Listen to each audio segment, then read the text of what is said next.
Introdução. Como se interpreta o Sermão da Montanha? Jesus Cristo falou das exigências justas reveladas na lei do Antigo Testamento, necessárias para se entrar no reino. Entretanto, ele proferiu este sermão como exemplo do tipo de vida que seus seguidores deviam viver pela fé. Antes que se possa interpretar o Sermão da Montanha, antes mesmo que se possa ver como ele se aplica à vida odierna, é preciso entender como Cristo relacionou a lei com a vida de fé. Porém, antes de apresentarmos essa relação, veremos primeiro o contexto em que se encontra este famosíssimo sermão, o Evangelho de Mateus. Mateus escreveu seu Evangelho para demonstrar à nação de Israel que Jesus Cristo era o Messias prometido, o Messias da Aliança, e também para explicar a Israel por que, sendo ele o Messias verdadeiro, seu reino não se estabeleceu por ocasião de sua vinda.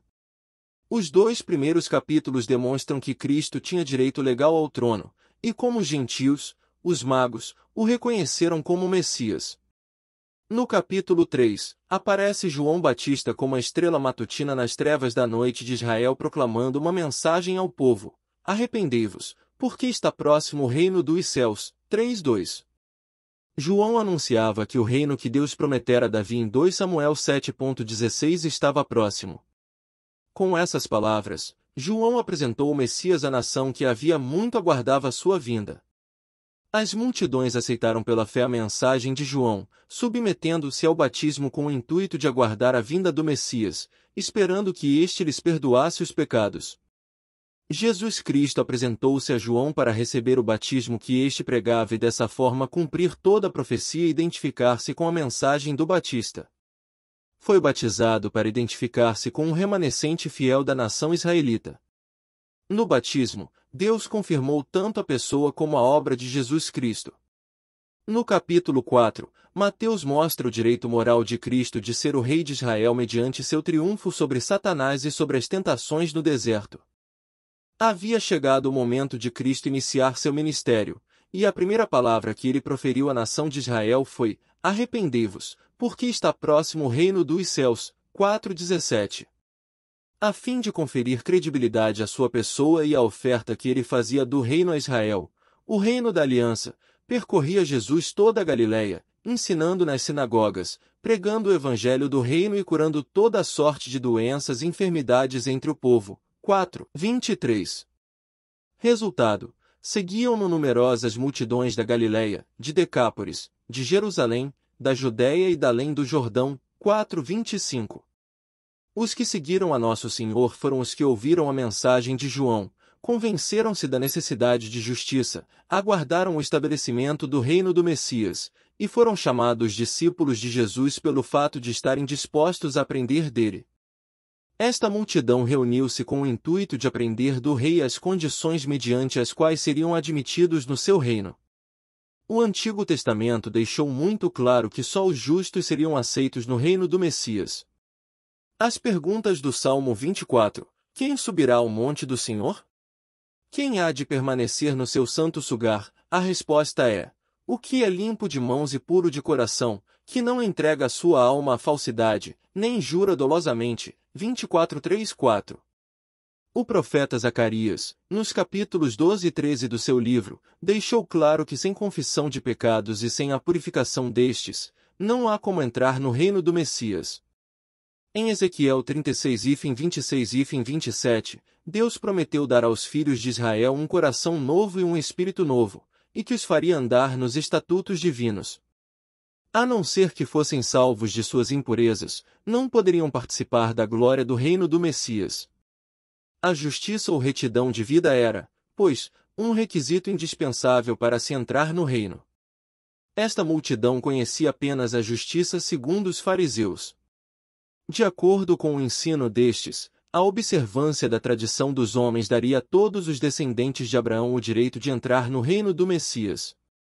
O que a multidão queria saber era se a justiça dos fariseus era suficiente para a entrada no reino.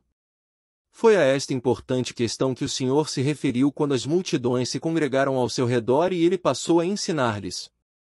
Nesta ocasião Nosso Senhor, como fazia com tanta frequência ao discutir a questão da justiça, voltou 16 para a lei. Sua atitude suscita outra pergunta: qual é o propósito da lei? Essa é a pergunta que o apóstolo Paulo fazendo aos seus leitores no capítulo 3 da carta aos Gálatas, ao ensinar-lhes a doutrina da santificação pela fé em Jesus Cristo. Paulo trata do problema de saber como a pessoa é santificada, tornada perfeita, ou como alcança ela experimentalmente as promessas e bênçãos que lhe pertencem em Cristo.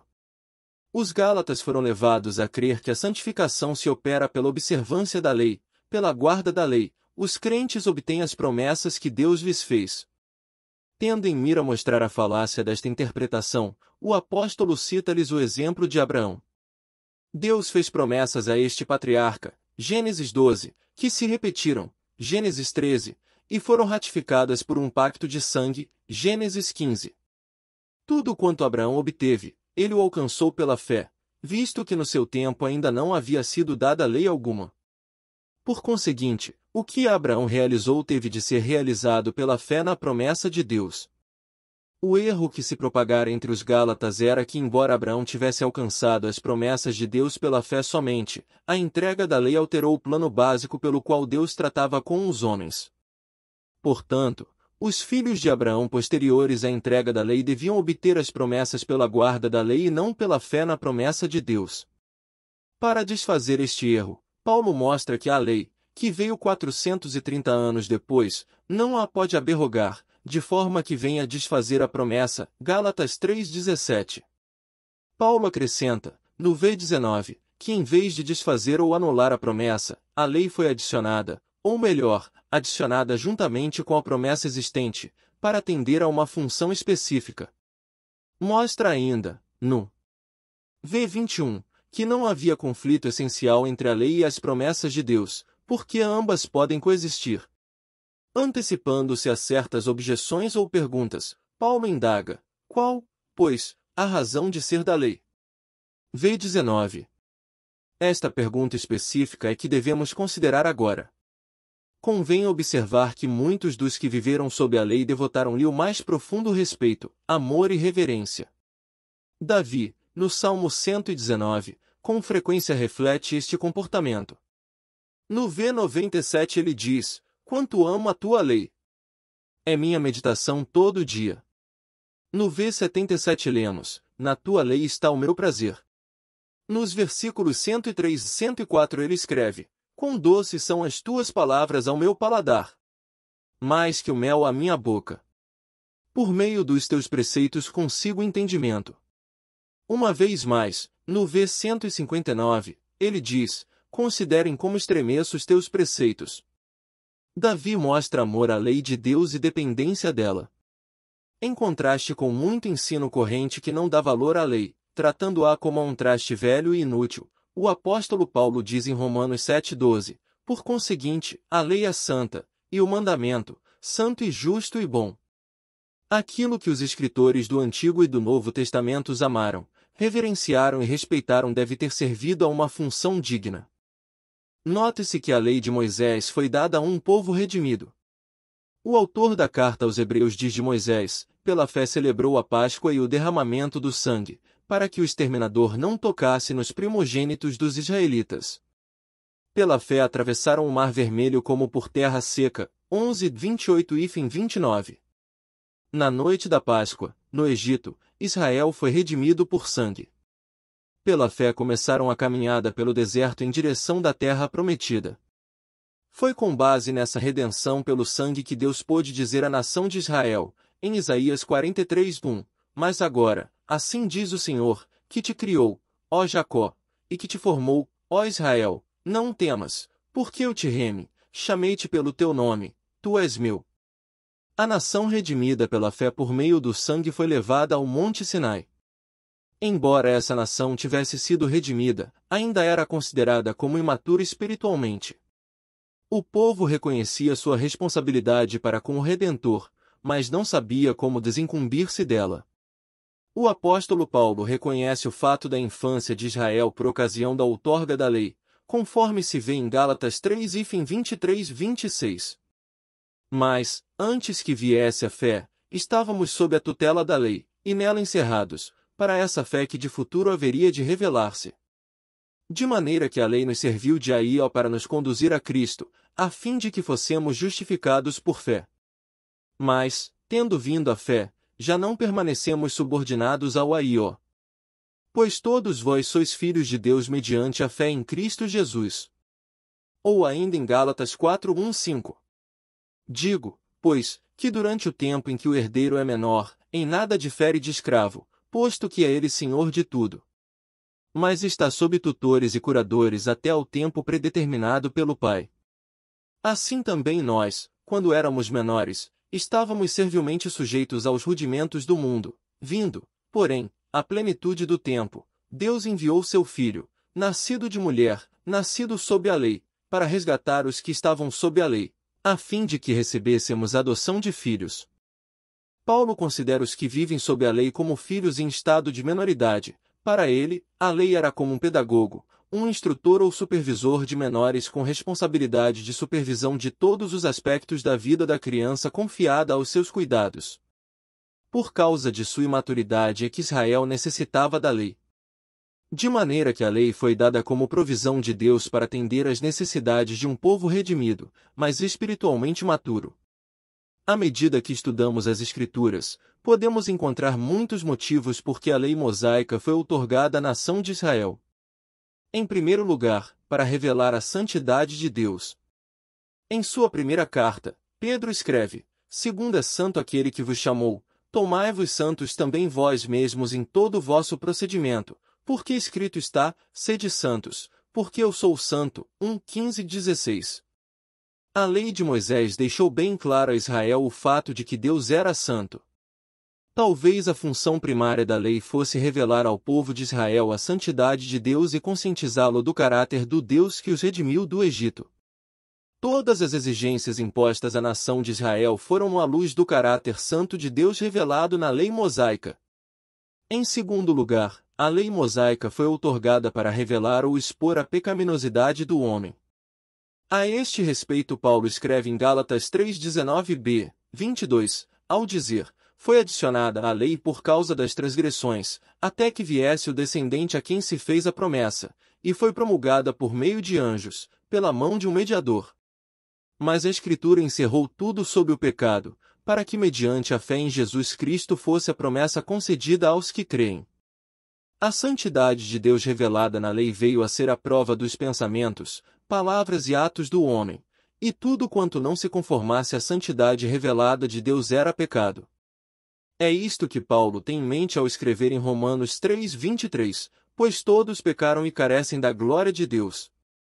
Deus encontra sua maior glória em sua própria santidade. O pecado não é apenas falta de conformidade com a lei, mas falta de conformidade com a santidade de Deus, da qual a lei é revelação.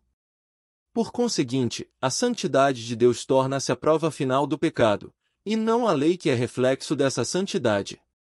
Visto como todos os descendentes de Abraão nasciam em pecado, foi concedida a lei pela qual o povo de Israel podia prontamente determinar sua pecaminosidade perante um Deus santo. A lei especificava muito bem as exigências da santidade divina de sorte que os filhos, mesmo em sua infância espiritual, podiam determinar se sua conduta era ou não aceitável diante de um Deus santo. O terceiro propósito da lei, relacionado com o anterior, era revelar o modelo de santidade exigido dos que viviam em comunhão com um Deus santo. Israel fora redimido como nação. Fora redimido a fim de gozar de comunhão com Deus. Visto como esses redimidos queriam saber que tipo de vida se exigia dos que andam em comunhão com seu Redentor, foi-lhes concedida a lei para revelar o modelo divino. Foi isto que o salmista reconheceu no Salmo 24:3-5, ao dizer: quem subirá ao monte do Senhor? Quem há de permanecer no seu santo lugar? O que é limpo de mãos e puro de coração, que não entrega a sua alma à falsidade, nem jura dolosamente. Este obterá do Senhor a bênção, e a justiça do Deus da sua salvação. Os que foram redimidos, foram-no para gozar da companhia do Redentor, e a lei deixou bem claro o tipo de vida que se exigia daqueles que desejassem andar em comunhão com ele. O quarto propósito da lei, quem o declara é o apóstolo Paulo em Gálatas 3:24, de maneira que a lei nos serviu de aió para Cristo. A palavra aió refere-se ao escravo que o pai escolhia, cuja responsabilidade era supervisar o desenvolvimento total da criança, física, intelectual e espiritualmente. A criança e todas as áreas da sua vida estavam sob a constante supervisão do pedagogo até que ela passasse da infância para a vida adulta e chegasse à maturidade. Ensina o apóstolo que a lei serviu para supervisar o desenvolvimento físico, mental e espiritual do redimido israelita até que ele atingisse a maturidade em Cristo. O salmista apresenta este mesmo conceito no Salmo 19, 71 e 72. Foi-me bom ter eu passado pela aflição, para que aprendesse os teus decretos. Para mim vale mais a lei que procede de tua boca, do que milhares de ouro ou de prata. Davi confessa que mediante a lei ele veio a conhecer as exigências de Deus. O quinto propósito da lei é ser o princípio unificador que possibilitou o estabelecimento da nação. Lê-se em Êxodo 19, 5, 8. Agora, pois, se diligentemente ouvirdes a minha voz, e guardardes a minha aliança, então sereis a minha propriedade peculiar dentre todos os povos, porque toda a terra é minha, vós me sereis reino de sacerdotes e nação santa. São estas as palavras que falarás aos filhos de Israel. Veio Moisés, chamou os anciãos do povo, e expôs diante deles todas estas palavras, que o Senhor lhe havia ordenado. Então o povo respondeu a uma: tudo o que o Senhor falou, faremos.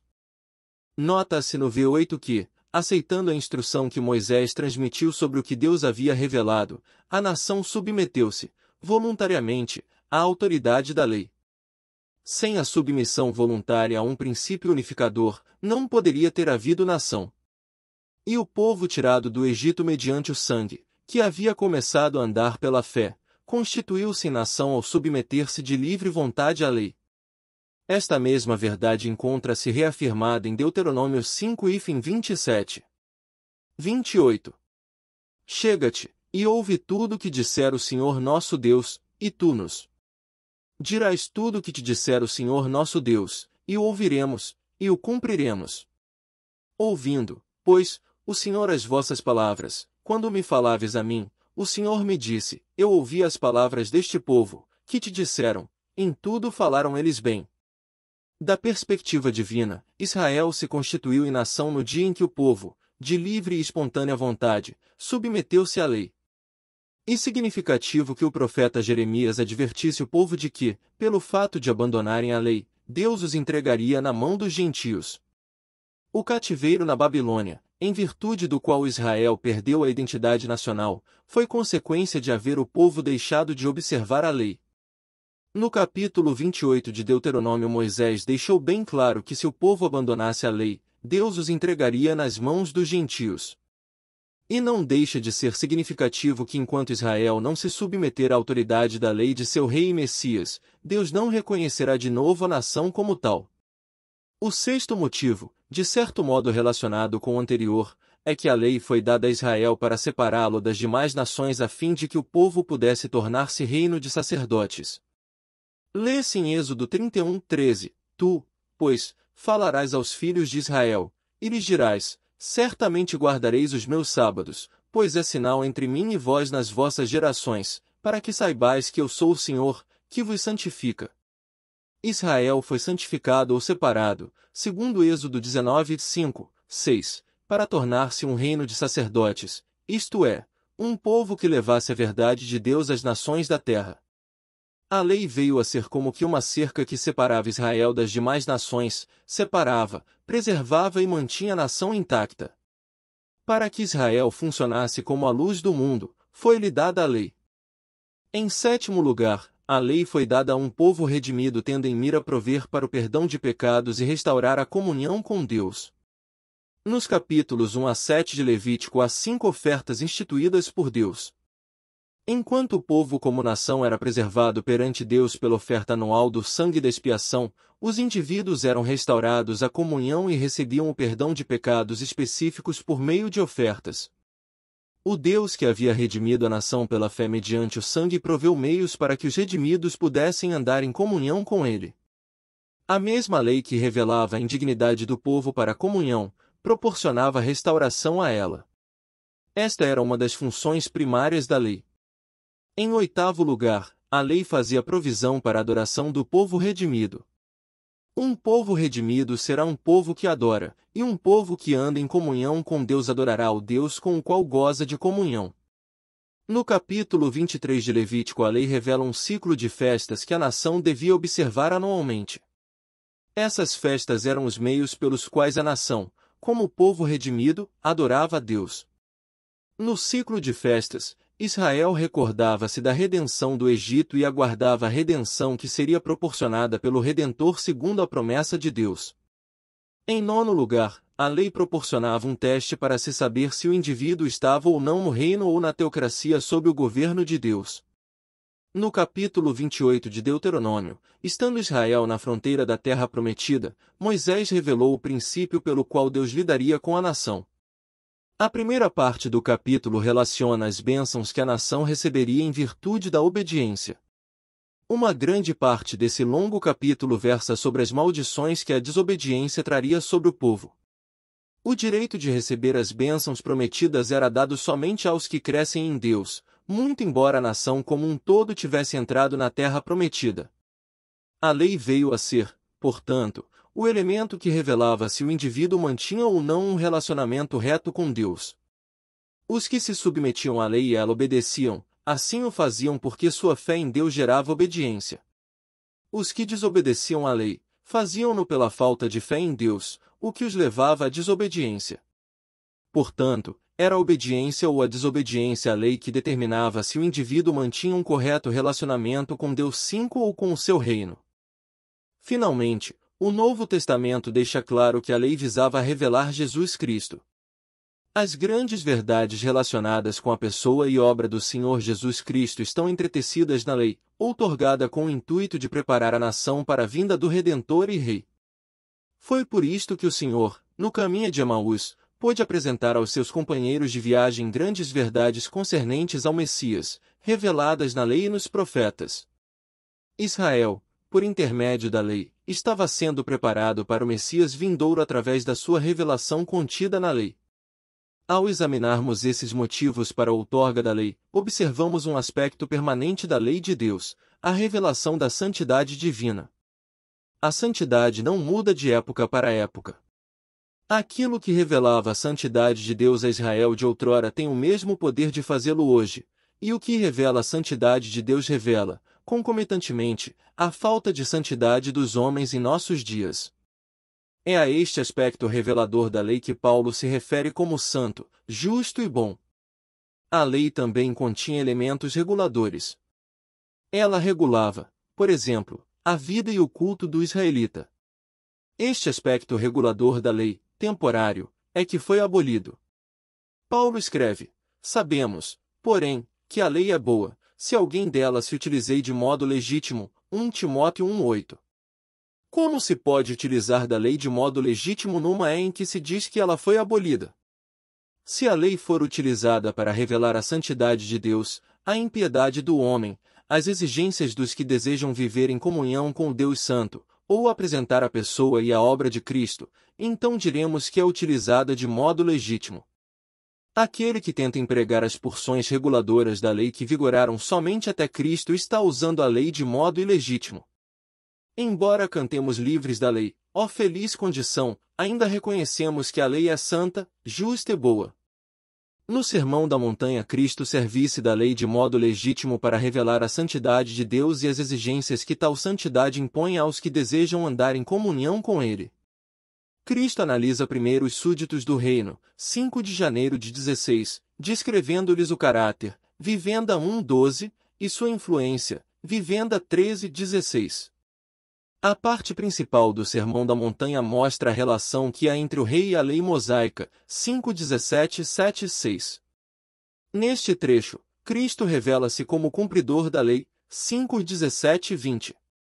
A seguir, 5:21-48, ele passa a rejeitar a interpretação tradicional da lei segundo os fariseus.